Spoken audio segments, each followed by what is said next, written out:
جہاں پر دین کی حفاظت کا معاملہ ہے تو اگر اپنے والد بھی ہو تب بھی خاموش نہیں رہتے تھے.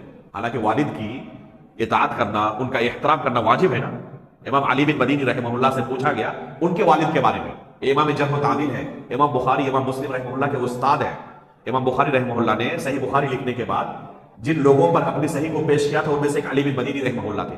انہوں نے 4 حدیثوں پر نشان لگایا کہ ان حدیثوں کے متعلق شک ہے. امام بخاری رحمہ اللہ نے ان حدیثوں کو نکال دیا، ان حدیثوں کو 4 حدیثوں کو نہیں رکھا. تو یہ مقام ہے امام علی بن مدینی رحمہ اللہ کا.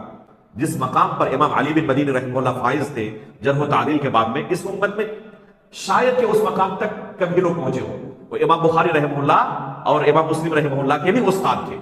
تو امام علی بن مدینی رحمہ اللہ سے ان کے والد محترم کے بارے میں پوچھا گیا کہ آپ کے والد سے آپ دین سیکھ سکتے ہیں، کیسے ہیں آپ کے والد؟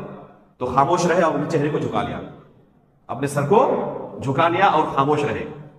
پوچھا گیا پھر تو کہا کہ کسی دوسرے سے جا کے پوچھ لو، کسی دوسرے سے پوچھ لو، مجھے مت پوچھو.